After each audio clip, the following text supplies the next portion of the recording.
Hey everyone, it's Shelby here. Welcome back to A Little Literary Love. I'm glad y'all are with me today because today I'm going to be going over my recent 5-star reads. We're going to be going through basically the first 3 months of the year and all of the books that I rated 5 stars. I love every single one of these, and I definitely recommend checking out all of these. So before we get into all those books, please make sure if you enjoy this video, you are hitting that thumbs up button. Also subscribe if you haven't already. I'm trying really hard this year to get to 1,000 subscribers. I'm really close and I really think I can make that goal this year, but I can only do that with the help of you all. So thank you so much. I appreciate it. I post videos every Thursday and Sunday. I'm trying to get in a better habit of posting more of those shorts as well. That bit is a work in progress. I'm trying, guys. But I'm super excited to talk about all of these books. I love them. I think you all should read all of them. And I can't wait to see what all else I rate 5 stars in the coming months. Like I said, these are all the books that I've read in January through March that I have rated 5 stars. So I have a list of about 6 books. So hopefully this isn't a super long video. So first up, we have the absolute queen, that is Kennedy Ryan. We have Before I Let Go. This is the first book of her Skyland series, and I'm super excited. I need to get to book 2. I have the second one, and then the third book is coming out in May. I'm super excited for that. So this one, it features, this is a second chance romance between a divorced couple. Now, second chance romance is not something that is one of my favorite tropes in romance. But Kennedy Ryan just does this one so well. Like I said, we have our 2 main characters. They are divorced, but they are still trying to navigate co-parenting together. They have 2 kids together. They also run a business together, so they have to just be on good terms because they own this business together, and they're constantly like seeing each other. They are both trying to navigate maybe dating again, but then with both of them starting to date, they are realizing that they still have this like magnetism towards each other and this pull towards each other, that they still deeply care for one another. But they kind of start to revisit some of the reasons why they got a divorce in the first place. Our male main character has started to go to therapy, and so he's starting to work through some of these things. There are a lot of trigger warnings in this one as well. They both are dealing with such grief in this one, which is part of the cause of why they broke up in the first place, is because of how they were both dealing with their grief.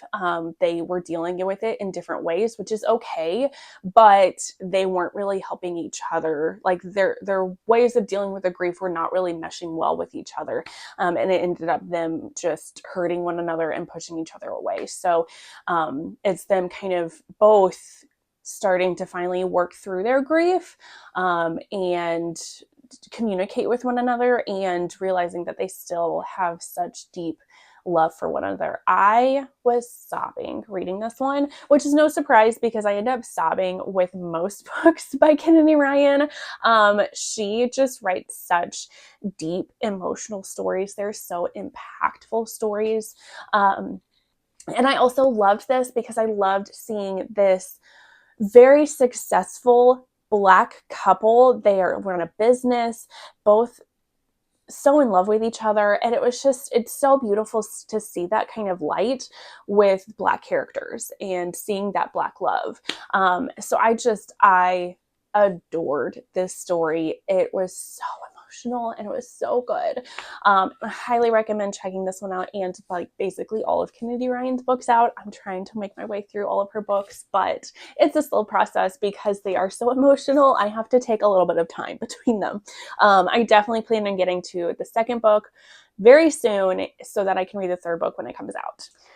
The next book that I have on this list is The Endgame by Riley Hart.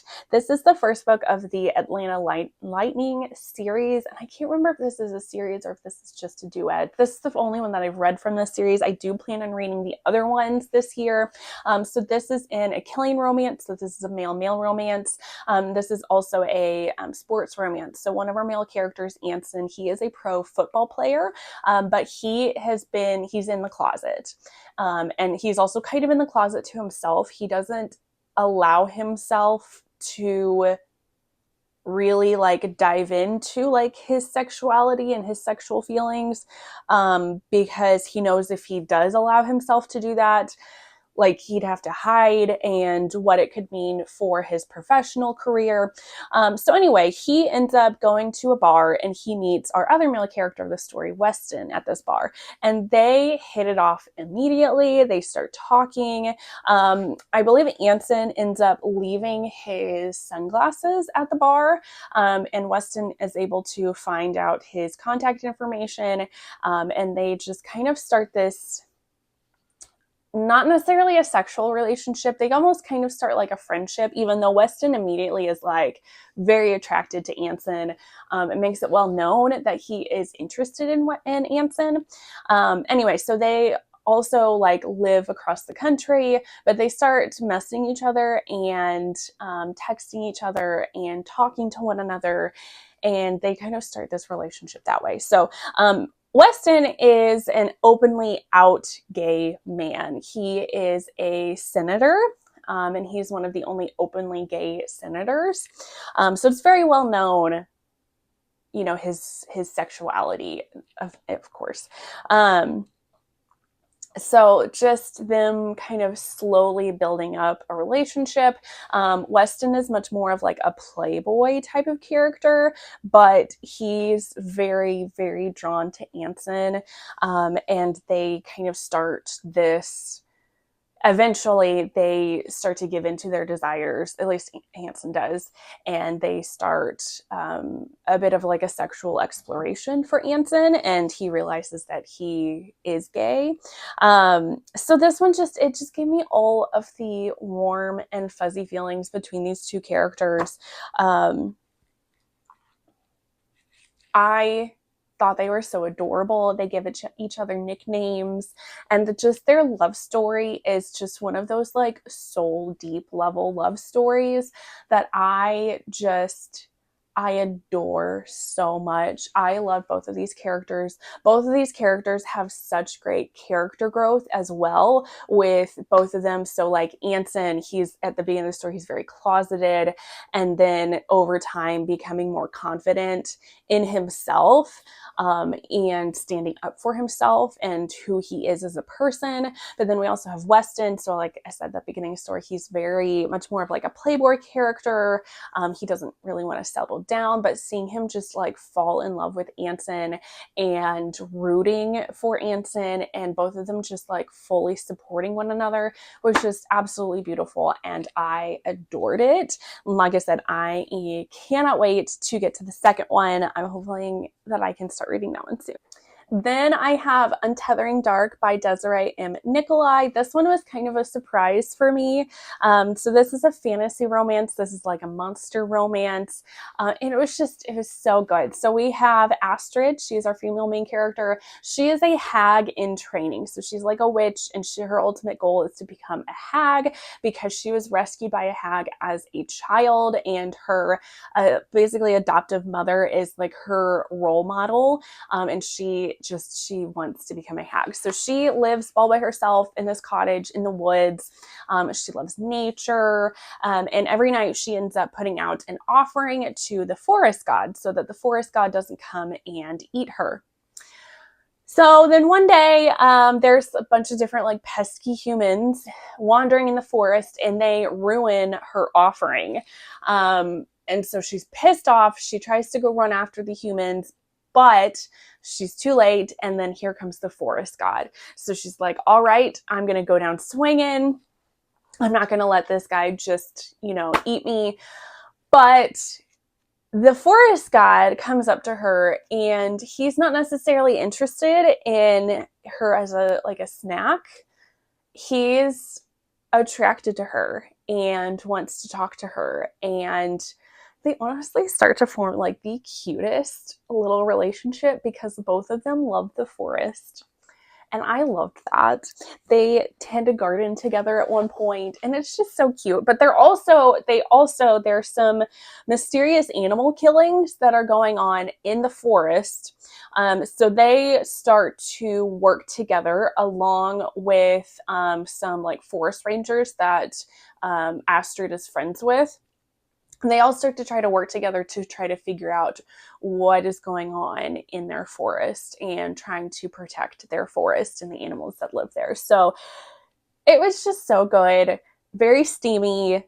It also like it's very dark at some points because they do like murder some people. There's some really gory violence at some points of this, but then there's also, like I said, these very sweet and tender moments between Astrid and the forest god, which I can't remember what his name is.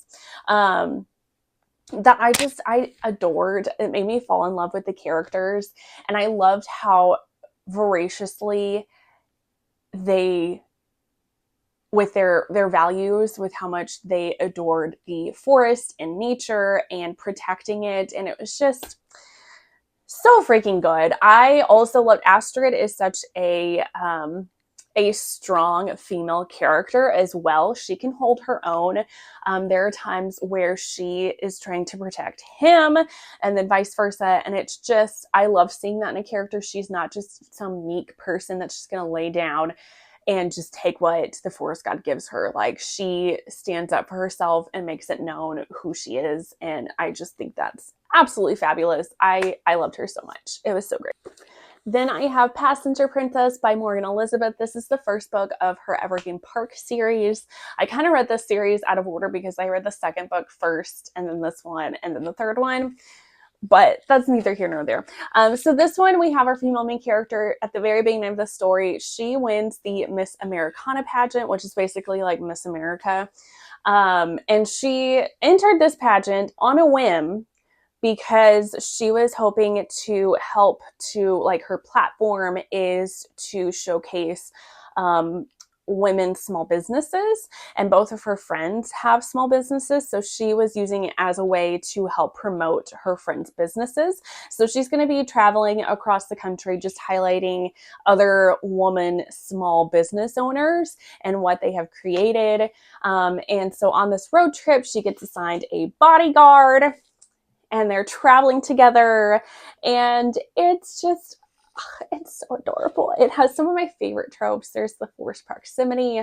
There's also Grumpy Sunshine. She's the sunshine, he's the grump. And she makes it known pretty quickly that she's attracted to him, and just how she talks to him, she's like, yep, I'm going to have my way. And it like infuriates him, but he also kind of loves it. And he's like, no, this has to be strictly professional, even though he's also very attracted to her, obviously. And I adored this story so much. This is another female main character that stands up for herself. She doesn't take crap from anybody else. She's very confident in herself, and she helps other women as well and helps their confidence. And she tries to make friends with other women. And then we have this male main character that just is there to support her in what she wants to do. And I loved that. Morgan Elizabeth always has the best book boyfriends, and this one is no exception. He is such a good book boyfriend, like I said, because he's so supportive of her, and he indulges her, and he loves her so much. And it's just, I eat it up. I love this story so much. It was so good. Then we have A Love Song for Ricky Wilde by Tia Williams. This is another it's so good. So this one, we have our female main character. Her absolute dream is to open a flower shop. Her family is not very supportive of this dream. And she ends up meeting this woman, this very elderly woman, who offers to let her rent out the very bottom floor of her brownstone in Harlem to open up this flower shop that she wants. And her only thing is that she has to meet with her and have tea with her once a week, which she's like totally down for. And then so she starts this business in her flower shop. It starts off not doing so great. But then she kind of becomes this like social media sensation because she starts posting these different flower arrangements all over New York and Harlem, at all of these very historic places in Harlem. And she kind of blows up. So as she's kind of blowing up, she also runs into this very mysterious man. She's very attracted to this man, doesn't know who he is, but she just, there's this magnetism between them. They just coincidentally just keep happening to run into each other all over the town. There's also a dual timeline in this story. So we also get perspective from in the 1920s, this man who has moved to New York to start over again. And he wants to start over and learn jazz. He's a pianist. And he becomes kind of this big sensation over time. So this is there's a little bit of a magical realism to this story. There is fantastical elements to this story, but it also has this very deep, epic love story in it, which I loved. I loved all the characters in this one. I loved, again, our female main character. She is trying to just do what she wants to do and not what her family has set out for her. She's, dancing to the beat of her own drum. And she's not going to let anybody stop her. That she is wanting to follow her dreams, and she's not going to let anybody tell her no. And I loved that. I love seeing that. All the characters are very quirky as well. And I love just seeing her slowly fall in love with our male main character, and just the interwoven stories that are happening in this one. I also loved all the history that is woven into this one. It is this a huge ode to the Harlem Renaissance, and it was just such a beautifully written love story.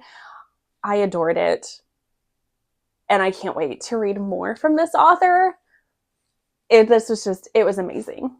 And then the very last book that I have on this list is a little bit of a detour from all the other books of this list. So if you want to skip, I totally understand if you're here for all the romance wrecks. This one is actually a nonfiction. This one is called An Indigenous People's History of the United States by Roxanne Dunbar Ortiz. So this is a history book.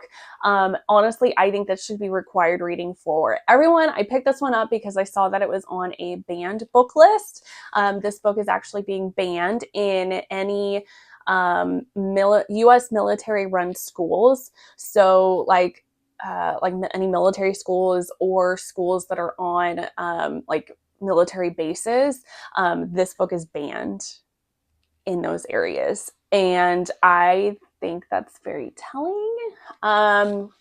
Anyway, so this book just kind of goes through the history of the United States, but instead of focusing on the main history that gets told in most schools, at least the schools that when I grew up, where it focuses more on the white man history and talking about manifest destiny and colonialism, and that's so patriotic. It focuses on the perspective of the indigenous peoples that have been virtually wiped out because of this whitewashing across America. So I just think it is so important to read. This was very eye-opening for me. And I very much appreciated that because, history is told by the victors, not necessarily what is the truth. So I just feel like this is such an important book to read. And I'm so glad that I did read it. This is actually part of a series of books of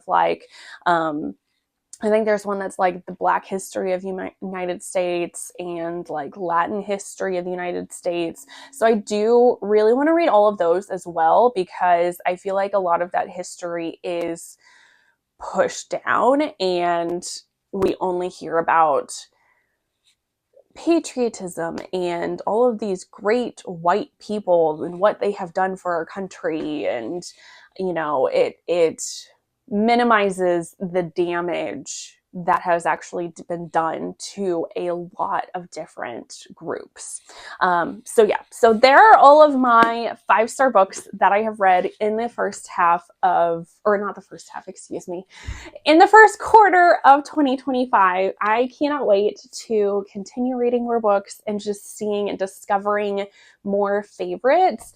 That's kind of like one of my favorite things about reading, and just finding new amazing books. So if you have any recs for me, or let me down in a comment down below some of your 5-star reads from the first little bit of the year. I love hearing from you all. But that is going to be it for this video.